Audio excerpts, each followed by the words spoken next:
Hello, everybody, and welcome to episode 23 of the Capitalist Corner. I am your host, Mark Pellegrino, and the chairman of the American Capitalist Party, which you can find at americancapitalistparty.org. Please go donate and become a member. And with me today, as always, my favorite wingman, even co-captain, the co-chairman of the American Capitalist Party, and the host of his own show, Rational Egoist, Mr. Michael Liebowitz. A friend, a fellow soldier, a warrior for reason. How you doing today, my friend?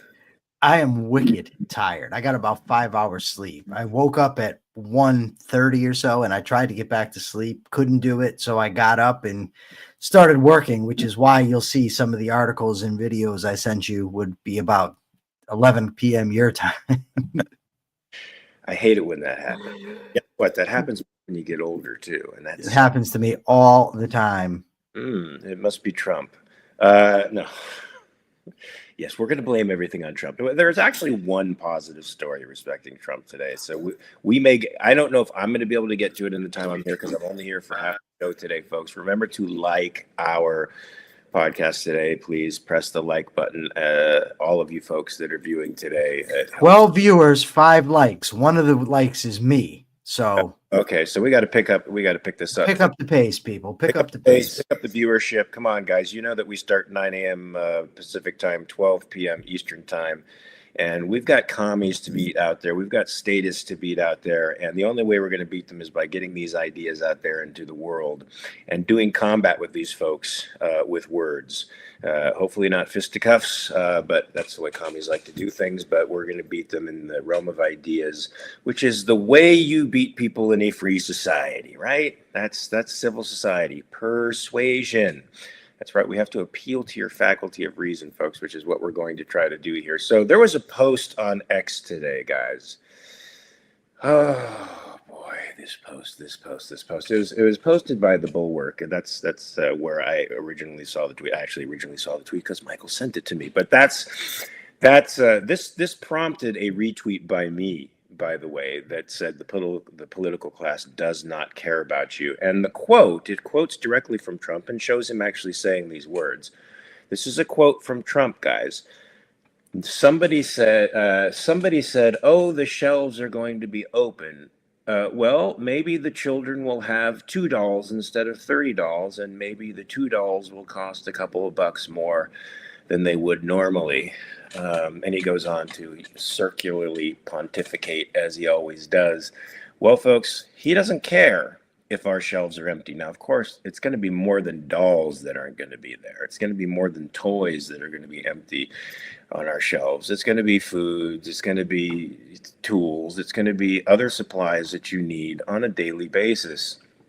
But he trivialized the point all the way across the board by making it toys and less thereof. So you're going to have less, and you're not going to own anything, and you're going to be happy about it. It seems very close to that Schwab quote from the World Economic Forum. Like, the political class really doesn't give a crap how much we're going to suffer. What matters is the party agenda, and the party agenda is to dominate China through this ridiculous tariff policy. And if we suffer for it, that's just the price we got to pay.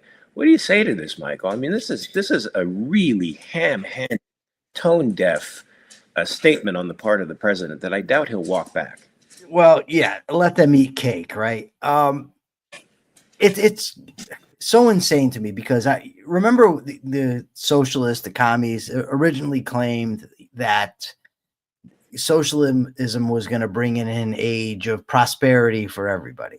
Of course, that didn't happen. So then they turn around and they attack materialism, and it's just you just are materialistic people, and ultimately we end up with the environmentalist movement. All means to attack capitalism from different directions.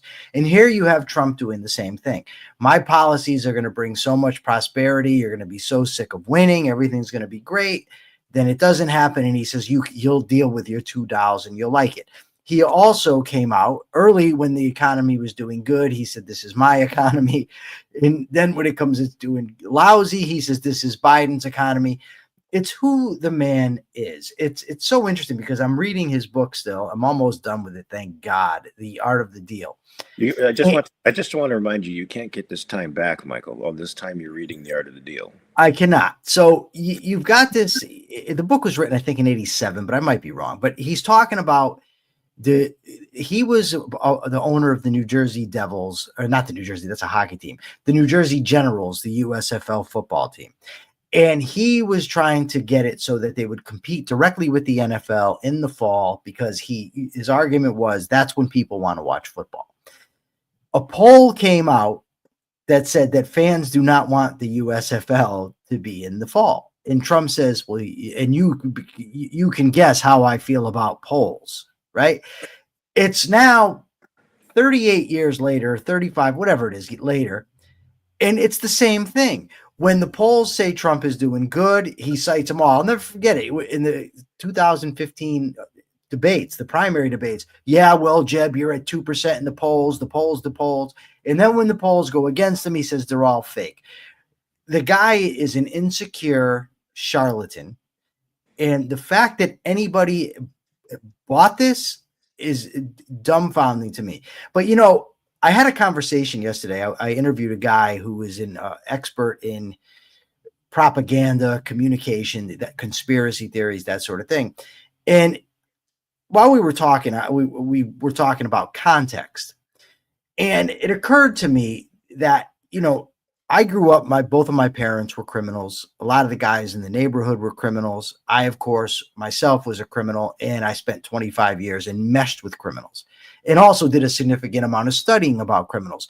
So I'm personally very familiar with how criminals think, how they operate, So it didn't take long for me to pick up on the con that is Donald Trump. I knew it from his manner of speaking, everything. But I have to understand that not everybody gets that, right? Not everybody has that same context to be able to understand that. Like if you were to watch a movie, for instance, if you and I are watching a movie and an actor makes a mistake, you probably pick up on it like this, where I'm, just keep watching the movie. So I have to understand that. But at this time, right now, it's so obvious what he is that it's I can only think it's willful evasion that leads people not to understand it. So this is sort of a personal thing, but many years ago, he was being interviewed by David Letterman on the Great David Letterman Show. It used to be one of my favorite late night shows. And he was pontificating on and on about China even then. But at the same time, he was selling a new brand of Trump shirts. He's always got some brand of something that he's selling. He's selling watches now. He's selling all kinds of stuff. At the time, it was Trump shirts. And David Letterman opens up the shirt and he's looking at it. He's sort of looking at it and he looks at the label. And this is right after a Trump diatribe that went on for about 5 minutes about China. He turns around with the label. He goes, "Made in China." Yeah. Trump literally just sat back and went, yeah. He just shrugged, and that was it. That was it. That was the extent of his moral contemplation over the fact that he was just called out on national television in front of millions of people for being a complete and total hypocrite and con man. Folks, if you had seen that David Letterman back then, you might have saved yourselves in 2016, and you might have saved yourselves in 2024. But you didn't. So, hey, I got to bring out some good news here. You ready for the good news? I'm ready. I'm Okay. I'm in heavy anticipation. This is via Pam Bondi, so everybody knows she is the Attorney General. Oh, Jesus. Yeah, man. But hey, I believe this because Pam Bondi said it. She said it in a cabinet meeting where everybody was kissing the Don's ring. Hold on 1 second. We are up to 18 likes. Okay, very good. Very good. As We're growing. We need more likes. Please press the like button. Tell your friends about us. Bring your friends in here too. We'll give you a special prize for that. I'm not sure what it is yet, but we'll give you a special prize. It'll have to do with Michael. Of course, we'll have to. He'll be part of the special prize. Do you mind me volunteering you? I don't care. Whatever. I'll be part of the. I can always renege. I can renege. No. We can't renege on special prize. We will have. This is what we're gonna do. We're gonna have a raffle, and we'll have Mark Pellegrino jump out of a cake for you. Oh, there you go. Okay. And I just did an interview on magic, so I'll be like the magician. I'll say ta-da, and you'll come And I'll jump popping out, and you'll say, "Where's the money, Lebowski?" Look, we're trying not to lose viewers, so let's figure out something that will help us not lose. All right. Anyway, but this is the good news, folks. The good news is the Trump administration saved 258 million lives. Yes. This is according to Pam Bondi, who is referring to a seizure of fentanyl that came over from one of the borders, and she made that statement. Of course, Trump probably nodded with his chin in the air, very Mussolini-esque. Yes, I'm sure that's what we did. And she was asked by some folks who were curious as to how she arrived at a number that is pretty much the entirety of the United States of America. I mean, basically, she's saying he saved America because we would all die were it not for the Trump administration seizing this fentanyl. And they arrived at the formula, the guesstimate. Did you see it? Much like the tariff formula. Yeah. So it's like a formula of the ratio of fentanyl that's in these drugs and how much can actually kill an individual human being, and then they combine that all together to come to the number of 258 million people. So I mean, what do you think about this? First of all, this drug war, this ridiculous drug war. Let's talk about that a little bit. Yeah, I was gonna. So there's some things that are humorous, some things that are scary about this. The first thing is the ass kiss-a-thon that they evidently had in this cabinet meeting, where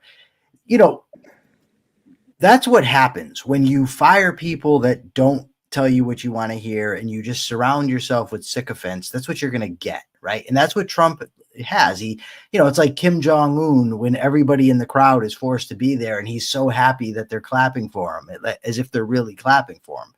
So that's what Trump gets. So that's the first thing. Secondly, 2 seconds of thought would tell you that's not possible, that you've just saved 258 million lives. But they don't stop. Nobody stops to think. It's just, and if the press corrects you, well, you're the evil press. So you're automatically wrong. So we have the spectacle of, all this sycophancy going on, which is awful. And it's comical, but it's also dangerous for the country because there's nobody standing in this idiot's way. That's the first thing. The number also ridiculous. But the deeper point is the fact that the reason that we have these overall deaths is because of the war on drugs. It's the entire reason that it's called the iron law of prohibition, is that when you outlaw something, people seek to get the easiest way to smuggle it in. So they're going to look for the smallest, dirtiest, most potent thing that they can get into the country, the easiest to smuggle. So you end up with everything laced with fentanyl. Another side effect is you don't know who you're dealing with, who you're buying it from. So you have no way to know what's in it. You don't know the toxicity. You don't know the milligrams. You know nothing. But if the drug was legal, then you would know that. All you have to do is look at prohibition of alcohol, and you had the same dynamic. You had people getting sick, dying from poison that was in the alcohol. You had gang murders and gang wars, corruption in the police departments, all the same stuff that you end up with now. But yet, and that's just the consequentialist argument. Never mind the fact that you're using force to tell people what they can and cannot do with their own bodies, how they can and can't seek out pleasure, seek out entertainment. Do I think it's a good thing for people to get high on fentanyl and risk death? No. That's not my choice to make for adults, right? That's their choice to make. Not everybody agrees with my decisions. I sure as hell don't want Trump and Pam Bondi coming telling me what to do and then claiming they're saving lives because they bossed me around. Yeah, you cannot ban a substance for which there was a market, folks. That means there's a demand for it. That means people want it. And when you ban it, you introduce violence into the marketplace, and you're going to attract people into the marketplace who are not afraid to use violence. And since you are now outside of the law, they legitimately use it against you. So it's prohibition literally made the mafia an international crime syndicate. and introduced violence into the marketplace, including shoddy products that people were drinking as well. And look, you can avoid the violence by understanding that the market for this stuff exists, and we might as well legalize it to take the violence out of the market. And then you can have real legitimate controls over the substances themselves, so that people are taking something that is not going to kill them in the way that they are. But they've been priming us with these numbers for a long time. Every time they catch a big fentanyl haul, they always say, "Oh, we got 90 pills. That's enough to kill half of America." You know, they've been filling us with this bullshit for the past 5 or 6 years. I mean, the fentanyl crisis is real, but it's government caused, and the cartels are real, but they're also powerful and now paramilitary-esque because of America's war on drugs, folks. The cartels disappear as soon as real competition is allowed out there in the real world. So I just wanted to sort of conclude with this crazy cabinet meeting that I didn't see. I mean, I know they're transparent. This is one thing I like about the Trump thing, is they have these cabinet meetings and they're open to the public, and everybody gets to see people kissing the Don's ring, and they're probably largely public because everybody's saying positive things and nobody's really questioning the Trump agenda. I'm sure they would be private if he had people around him who were skeptical of what Trump was doing. But it says here in the article, Bondi's praise for the president at the cabinet meeting, in which members of the administration took turns flattering the president while seated in front of red Gulf of America hats, went above and beyond. So here's how she concluded her comments. And this is disturbing, guys. Your first 100 days has far exceeded that of any other presidency in this country ever, ever. Never even seen anything like it. Thank you, she gushed. So, there's a lot of libertarians out there that don't like Lincoln. They think the guy was a tyrant, and they prefer John C. Calhoun, the slaveholder and slave apologist, over Lincoln, the tyrant. But I'll tell you what, Lincoln surrounded himself with all of his political rivals. And he didn't just do that to keep his enemies closer, right? They say keep your friends close, but keep your enemies closer. Isn't that a mob thing?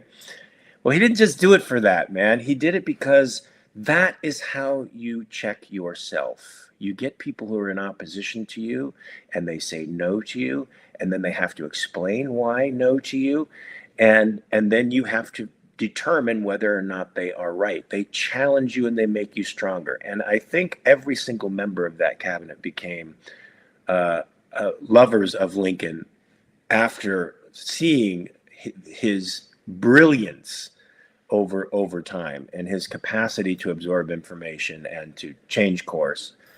That is what you want from a leader, not what we have here, which is a guy who wants the praise the president day every day of the week. Do you have anything to say about this display of weirdness? Only you can count me amongst those who is not a big fan of Lincoln. but that may be a conversation for another day. But I will say this: his ability as a leader was strong. His ability as a leader, his oratorical abilities, his debate abilities, all superb. Just the suspension of habeas corpus, the locking up of political adversaries, the greenbacks. There's just a number of things that I'm not a fan of Lincoln.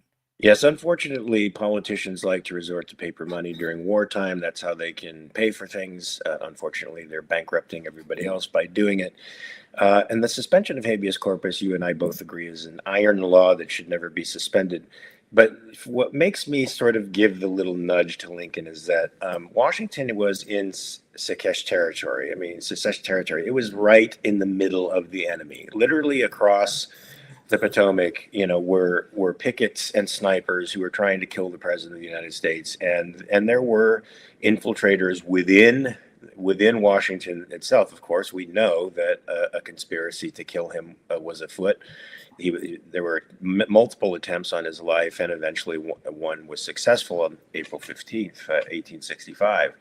So in the sense that they were in enemy territory, what DC was in the middle of it all. There's an aspect that I understand. There were that it was in wartime, and wartime operates according to slightly different rules than civil society. Although I'm not endorsing it, I'm not saying this is a full endorsement. I'm saying there's something in that dimension that makes me understand Lincoln's position a little bit better. Although it didn't seem like the power of the presidency retracted. As usual, once the government expands, it's very difficult to return back to its normal place. So from Lincoln on, we can see an expansion of the executive branch. It's a little bit frightening. So there's lots of truth to that, Michael, but we can have a discussion about that later. There's another article that came out in People Magazine. People Magazine. I haven't read People Magazine in a long time.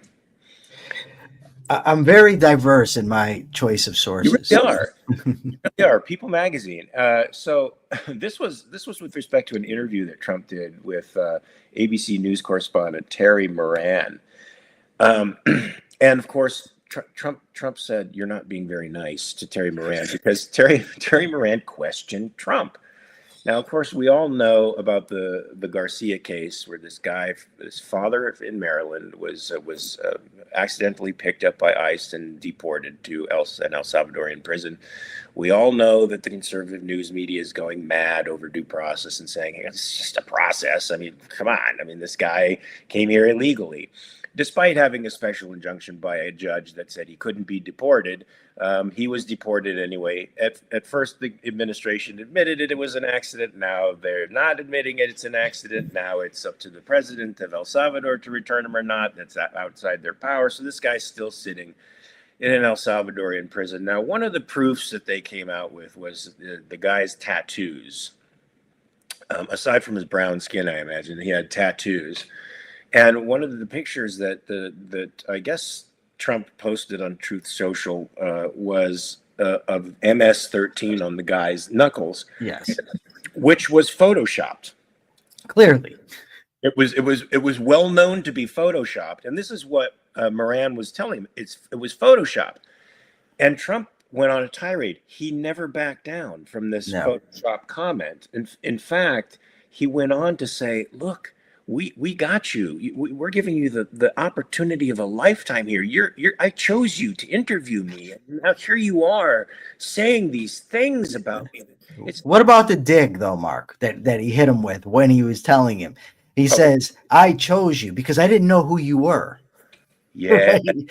He has to throw that in. But go continue, please. Yeah, I chose you because I didn't know who you were, but this is a chance of a lifetime. I chose you to interview me. In other words, you should be saying great things about me. You should be praising me. What are you doing questioning anything that I say or do?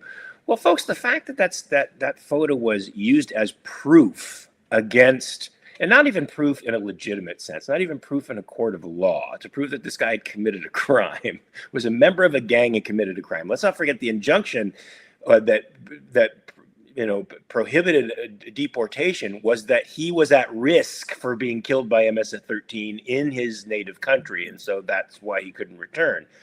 But to use this as proof, to try to convince the American people that what we're doing here is right, and to be shown that it was fake, and to not go back.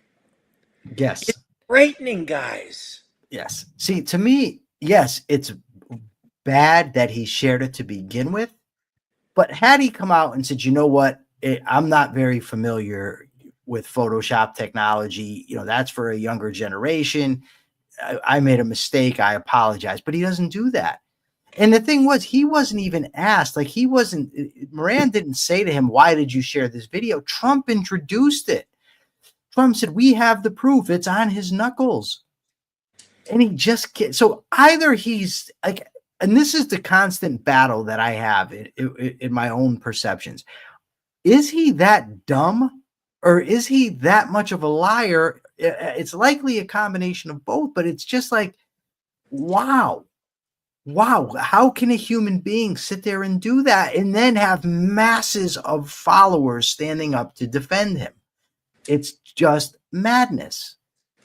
It is bad. It is a form of Trump derangement syndrome that happens on the right. You know, the right feels spurned for years and years by the left. They're filled with resentment and hatred.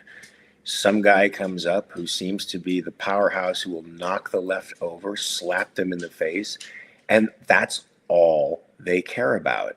All they care about is slapping the left back. They don't care about really getting the country back in line. They don't really understand how economic works. What they want is their rage to be satisfied, and they see that in this guy. But look, this kind of emotional inflexibility, this inability to introspect and change when you've discovered that you are wrong. I mean, this seems to be sort of commonplace in Washington. You rarely ever hear a politician apologize for being wrong about stuff. I mean, they've trashed the economy. Have we ever gotten apologies from the people, from Trump even, who started the COVID madness, to the Biden administration who continued the COVID madness, Fauci? Have any of these people ever come out publicly said, I made a terrible mistake and I'm so sorry. I tanked the economy. I ruined millions of people's lives. I closed tens of thousands of businesses because of a hyperbolic political response to a virus. Has anybody ever come out and done that? I don't think so.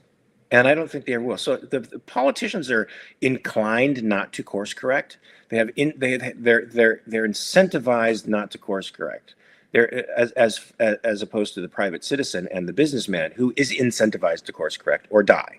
The politician is incentivized to continue upon the same course, whether it's disastrous or not, provided the disaster happens after the election season is over and he is no longer held responsible for what happens, and they can blame it on the guy who's presently there. One of my current fears about being an American Capitalist Party member, remember to like what you are seeing today, folks, or I will come after you personally. I will show up at your doorstep and do something to you. I don't know what. But the AmericanCapitalistParty.org, please join up, donate now, be the change. The thing about us is that I fear that we will come into our own at a stage when America is in such deep crisis that once again capitalism gets the blame for the crashes that are inevitable on the course that we are on now. Do you ever fear that, Michael? I always fear that, which is one of the reasons I have been so adamantly opposed to Trump, because it's been claimed that he's a capitalist, that he's an Ayn Rand hero, that he's for liberty, that he's a protector of the Constitution. And to the currently uninitiated in these topics, if they're just stepping into the arena and they come to associate him and his policies with the things that I believe in, it makes it all the more difficult for people like us to make the case. It's obvious that Kamala Harris is not on the same side as I am. It's obvious that Barack Obama, Joe Biden, and the rest of them, AOC, are not on the side that I'm on. But Trump and company talk the language often of free markets, deregulation, free speech, the Constitution. But the words have no meaning for them. They have meaning for me. And so I've been very, very attack mode when it comes to Trump for that very reason. Now, when Obama was in office, now, of course, I was incarcerated, but I used to argue with the staff member, with the inmates, everybody, to tell them how bad this guy was. I remember watching his speech before the election against Romney. It was still in the primary season, and Obama gave a speech. And at the time, I was going for Gingrich, not like a enthusiastic supporter of Gingrich, just I thought he was the best out there. My cellmate thought Gingrich was horrible. He was going for Romney. I didn't like Romney. By the time we were done with watching Obama's speech, each of us said, regardless who gets the Republican nomination, we've got to support that guy because Obama is just that bad. That's who I was. I absolutely, when I watched the Paul Ryan debate with Joe Biden, I thought Joe Biden behaved ridiculously. I thought his behavior was so uncalled for and so bad, right? I was so psyched up about Rand Paul's campaign for presidency. And even after he was clearly not going to get it, I searched. I said, well, who can I support? I bought Ted Cruz's book, A Time for Truth. I heard he was a constitutional originalist. I saw that he had learned Austrian economics as a teenager. And I said, okay, Ted Cruz, this might be the guy. He talks about all the character and courage he has. And at first, it seemed like he did at the RNC, the Republican National Convention. He went there. He refused to endorse Trump. And I said, man, this is a guy with some steel. I can support him. 2 weeks later or so, he endorsed him, and he's been kissing his ass ever since. And as such, I'm just done with the whole Republican scheme. Literally, I'm told I'm a leftist, Mark, and I kind of got off on a tangent here, but I'm often told that I'm a leftist. I have supported every Republican candidate since I've been following politics other than Trump. And in 2016, I would have supported any Republican candidate over Hillary other than Trump. I knew what Trump was. I still know what he was. I mean, what he is. And when Trump got the nomination, I said, I'm just not interested. I don't care who wins at this point. Absolutely. Look, for those of you who are confused, here's two objectives. No, we're not experts in objectivism, but we know objectivism pretty well, I think. And we can tell you that Trump is not an Ayn Rand hero. He would be a villain in Atlas Shrugged. He would not be a hero. He would be a villain. Now, Michael says it's Orrin Boyle. I say James Taggart. He may be a combination of the two for all we know. But Mark, you got a situation here. It's time for you to go. I just don't want you to be late. Yes, thank you very much. Yeah, but I did want to. But I wanted to say, as my parting words, what you are witnessing now is not objectivism by a long shot. It's not capitalism by a long shot. It's not conservatism, constitutional conservatism by a long shot. What you're seeing are people who are violating the Constitution at every turn. What you're seeing are people who are not against state expansionism, but for it. They're just trying to figure out ways to pretend like they're taking the burden off the taxpayer when they're really growing the deficit, which is extremely dangerous right now, and also now restraining trade in a way that no capitalist in his right mind would ever do. So keep that in mind, folks. All you Trumpsters out there, keep that in mind. This is not a good path we are on right now. We need to get the capitalists in office to change the moral terms of the argument so that people understand what government is and what its purpose is. It's not to provide a welfare state. It's to protect you from bad guys and fraudsters. That's it. I have to go, folks. I'm going to be a little bit late to my appointment, but it was worth it hearing your diatribe. I loved the diatribe. I agree with it. All right. Matter of fact, and sort of went the same way in voting. Folks, stay tuned. Stay with Michael. He's going to entertain you. There's another article in here I think is going to be very controversial. So it'd probably be great if you got comments on it with the law that's being passed in Colorado. We'll talk about it tomorrow. Oh, well, let's talk about that tomorrow. Talk about it tomorrow. Okay, that's a good one. All right, guys. I'll see you guys later. Peace. Always remember to check your premises and all that stuff. See you later, guys. All right, brother. See you tomorrow. All right. Bye-bye. All right. So now it's just me, and I better not see those numbers drop, because if I do, well, I can't do anything about it. Now, I want some engagement on the part of the audience here. I'm going to be looking at the comments. I'm going to tell you a story, and we're going to talk a little bit now about standards of proof and evidence and what these things are. So I was flipping through X this morning, and I came across Joe Rogan and Jillian Michaels bashing the New York Times and laughing at the New York Times for now saying that COVID, I guess there was an op-ed that said COVID likely came or possibly came from a lab. And I've seen this before, where the people who thought it came from a lab act now as if it's been proven that it came from a lab. So everything I've seen has said the evidence is still up in the air. I even interviewed a scientific journalist on the topic, and he told me the evidence is still up in the air. So I'm not going to call it research, but I did a little looking around this morning. First, I went to Grok. Now, I don't say that Grok is the end all and be all. I understand Grok makes a lot of mistakes and it's not reliable, but it does condense a lot of information quickly that I cannot do on my own. And it also allows me to post something without having to post 12 to 15 articles that very few people, if any, are going to read. So I asked Grok the question, what percentage of scientists think that COVID came from the lab? And the answer that Grok gave me was 90% of scientists say that COVID had natural origins. And it also got into the explanations, things that I really don't understand. But nevertheless, it was 90% of scientists say that COVID had natural origins.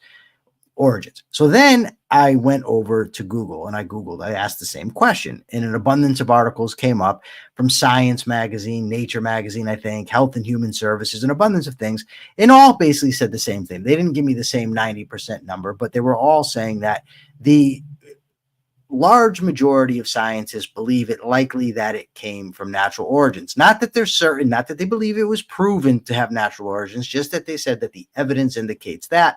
Again, they presented the evidence. Again, I don't understand it. So I put a post out there, and my post said, I don't know where COVID came from, because it's the truth. I don't. In fact, I could read the studies and I still wouldn't know, because I'm not trained to read those studies. I wouldn't even know what they mean. I didn't even know what zoonotical origins were until, maybe a year ago, right? But I do know that when somebody claims that it's now been proven, it's definitive, we know it came from the lab, but upwards of 90% of scientists say no, then you haven't proven it. Even if you're convinced, it has not been proven. So I put that out there. I said, why are people so sure that it's been proven if 90% of scientists say it hasn't? Immediately, I started getting people saying, just because 90% of scientists say something's true doesn't mean it is. Of course it doesn't, which I never claimed. I simply claimed that if you're saying that there's proof that COVID came from a lab, that it's been definitively proven, you would think that the scientists would be on board. I mean, after all, who proved it and to whom was it proven? If it's just in your own mind that you're convinced, that's hardly proof. That just means you're convinced. But nevertheless, I got a bunch of these responses saying to me, oh, you trust the scientists, which of course I never did. Scientists have been wrong before. Scientists lied this time. I'm not disputing any of it. I'm simply saying that it has not been proven that it came from a lab. When I asked for proof, and this is where my mind just, my friend Brent called it getting sucked into the vortex, because it's just like, Guys then posted for proof what the CIA said. First of all, the CIA, what they said was, we've concluded that it likely came from the lab, but with a low degree of confidence. It's hardly a ringing endorsement. But more importantly, these guys who are telling me how skeptical they are, how you can't trust the science, you can't trust scientists, they're all on the take. But we can trust the freaking CIA? That's who we can trust? Are you kidding me? And that's one of the big problems I have with the conspiracy theorists, with everything. It's fine. If you want to be a skeptical, be a skeptic. I'm okay with skepticism. Oftentimes it's warranted. But you cannot tell me that you're a skeptic, but then you believe the nutbag that's on Joe Rogan telling you something. You can't tell me that you're a skeptic of things, but you know the CIA in collusion with the mafia killed JFK, because you're just not a skeptic. And if you're citing the CIA, you're not a skeptic. What you are is conclusion shopping. You're looking for whomever will tell you what you want to hear and then presenting that as evidence. That is not evidence. It simply isn't. Jim Valiant says uncertainty is uncertainty. Yes, it is. And I think that that's a problem that maybe a lot of people have, is saying, I don't know. There's a lot of things in this world that I don't know. And if I don't know, I'm simply not going to talk about them. A guy asked me on X for my opinion on insulin. And he put there 3 companies have patents on insulin and it drives the costs up and people die. And he asked me my opinion. I have no idea. I've never looked into the issue. So I don't know. And I have no issue saying, I'm sorry, I can't comment on that. I don't know. I just don't feel the need to open my mouth and say things about things that I have no idea about. I have no idea. I am not equipped to get into a debate on quantum physics. I can't do it. I mean, I know what Heisenberg's uncertainty principle is, and I know what Leonard Peikoff said in OPAR about it. He said that it's a move from metaphysics to epistemology. They're talking about uncertainty, and what Dr. Peikoff said makes sense to me, but I'm not going to go argue with a physicist about it because I simply don't know. I just don't know. And why are here's my question for you, and I'm hoping somebody actually answers this. Why do so many folks have such a problem, in your view, saying, I do not know, as if it's not okay? Robert Nasser says 3 uniquely powerful words everybody should learn. I don't know. And he says few people learn it. Robert, I'm with you 100%. It's okay. Ariana, I'm sorry. I hope I got it right. Ariana says insecurity. And and here's an interesting thing. So Kat Sterling says pride, arrogance, and Ariana says it's insecurity. See, I think that the type of pride and arrogance that Kat Sterling is talking about are pride and arrogance that are masking insecurity, right? It's a show. I'm going to pretend. I'm going to be boastful. I'm going to act like I know things that I don't, so that I can get people, to like me, think I'm smart, whatever. Scott says, can anyone be certain of anything? Fauci spent years strong-arming tech companies and scientists to report it that way to keep peace with China. Okay, that does not prove that it came from a lab. And first of all, I mean, I really don't care what Kant said anyways, but nonetheless, that statement that Scott made does not prove anything. It proves that Fauci didn't want people saying that it came from a lab. It doesn't prove it came from a lab.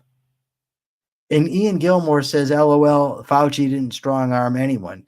Impala67 says, I think it's because people for some reason feel the need to look good in front of others. They think they will look bad.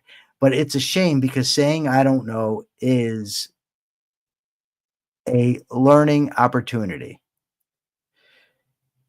Scott says the other narrative was cooked up by China. It was bat intersex. Okay, well, I think I know who Scott is. I don't know, Scott. What you want me to tell? What you want to tell me? I know that Scott is not an expert on virology. I know Scott is not an expert on communicable diseases. Either am I. I'm very confident that Scott couldn't interpret the evidence even if he read it. But Scott has a narrative that he wants to put out there, which he's free to. But prove it. That's all I'm going to say. Prove it, Scott. You can tell me where to find the links that are going to be definitive proof that COVID came from a lab. If you can't do it, then you're not even disagreeing with me. And Ian Gilmore's correct. He says, responding to Scott's arguments isn't a good use of your time. They are never honest. Fair enough, Ian. Eric Clayton says you are dropping the context that they did exactly that type of science in the exact city that they got from the bats in the exact city that had the first case of COVID. I'm not dropping any context at all, Eric. What I'm saying to you is there are meaningful coincidences or coincidences that happen in this world that I don't know and I can't explain. Simply drawing to my attention to a coincidence that I'm already aware of, which I would concede, and it would make me question it. But there are a lot of things that I don't know and I don't understand. It's similar to the people out there, for instance, that are sure that if you raise the minimum wage, you are going to help poor people. I know that's not true. I know it because I know economics. I know it because I've looked into the issue in particular. I understand it. But people that haven't looked into it believe it anyway. It makes perfect sense to them. So similarly, just saying, well, it happened in the same city as Eric did here is still not proof. It might draw your attention and make it worth looking into. But, oh my goodness, Scott. Okay. Greg Lewis says serendipity without the benevolence portrayed in the movie. Yes, things happen like that. And again, I'm not saying it didn't come from a lab. I've never said that. I've never said it because I simply do not know. And most people don't know. But they have an agenda. They have a narrative they want to push. So they push it. Look, I'm as distrustful of government as the next guy.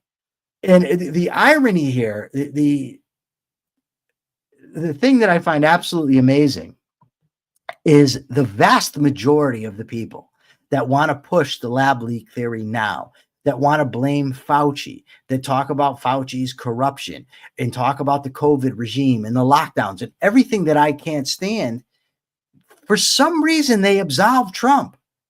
What, didn't Fauci work for Trump? Didn't Trump keep Fauci and team on? Didn't Trump endorse the lockdowns? Wasn't it Trump who badmouthed countries who didn't lock down? Wasn't it Trump who badmouthed DeSantis for the way that he was free, had a basically open state in Florida? It was Trump. So I don't understand how these people. Okay, so here Scott says Fauci conned Trump, and this is the common thing. Okay, so then Trump is an idiot. If Trump, he's so smart, and the guy who is supposed to defend us against the left, protect us from wokeness, who's going to help us overcome this and reestablish the constitutional republic. But yet he's so easily conned. He's so easily conned by Michael Cohen. He's so easily conned by Fauci, by John Bolton, by all the people that he put in place that turned against him. The logic simply does not hold up, people. It just does not. You can't have it both ways. Trump supported lockdowns. Trump supported Fauci.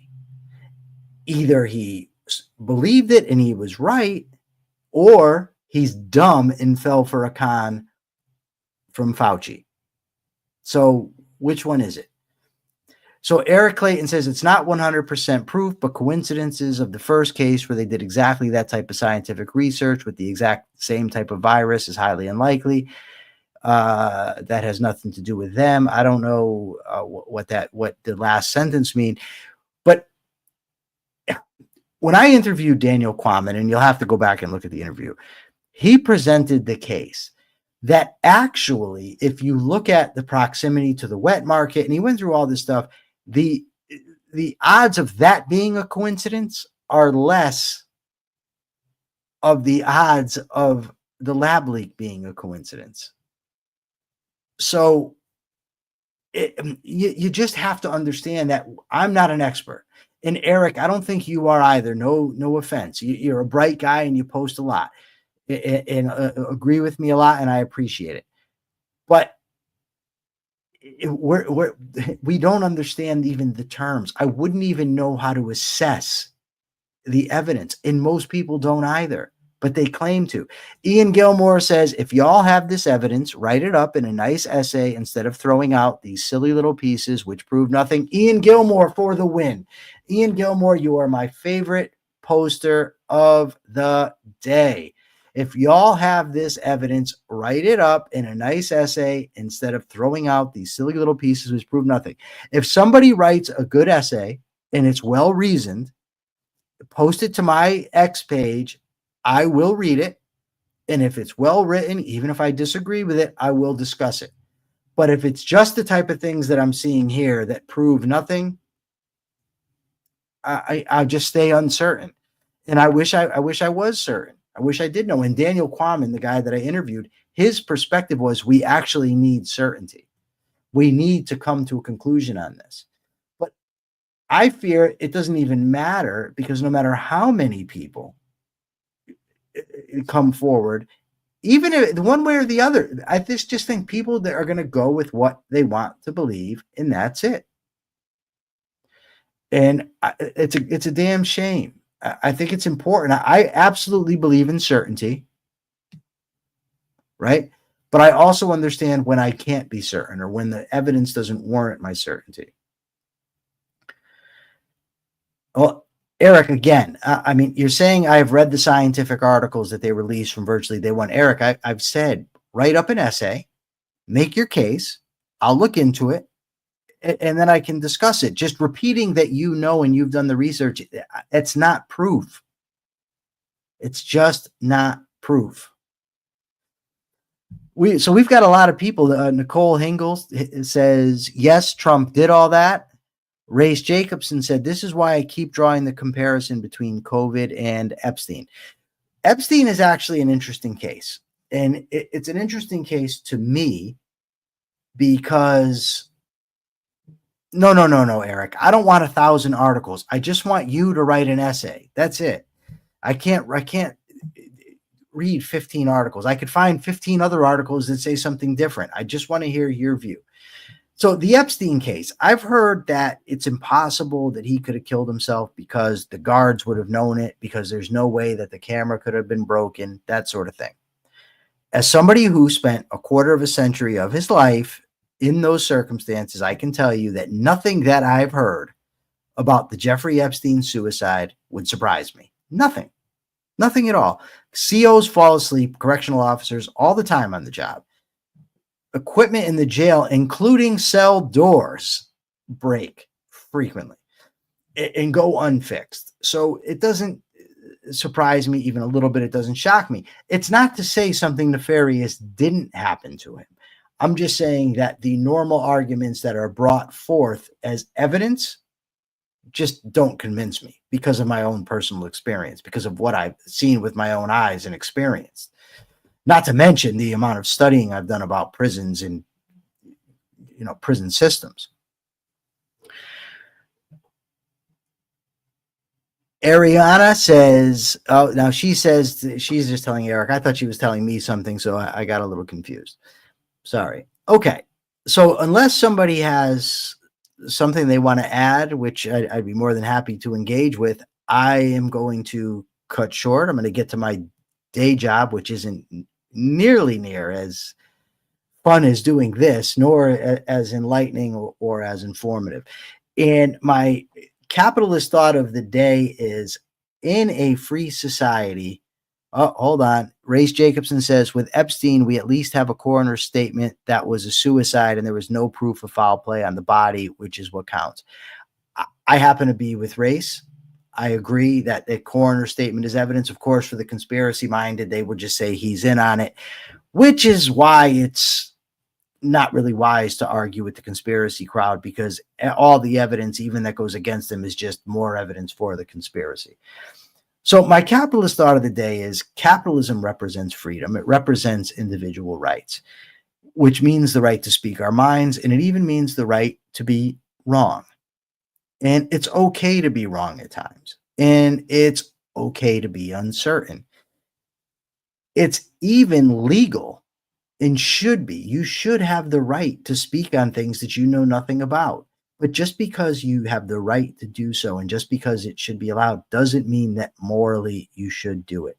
Morally, what we ought to do is check our premises, do our research, understand knowledge from opinion, possibility from probability, evidence from proof. We need to understand these things if we are going to live ethical lives, good lives, if we're going to be happy. And with that, I'm going to sign out until tomorrow. Hey, remember to join us tomorrow. We will be here again at 9 Pacific, 12 Eastern. Tomorrow it's open questions from the audience. We look forward to it. And remember to check out my podcast, The Rational Egoist. It's available wherever you get your podcast. There's a great episode up today, that an interview I did with a young objectivist magician, Owen Christensen. It was really a fun discussion. And remember, AmericanCapitalistParty.org. Check us out. Sign up. We could really use you. And remember, hit the like button. Thanks a lot.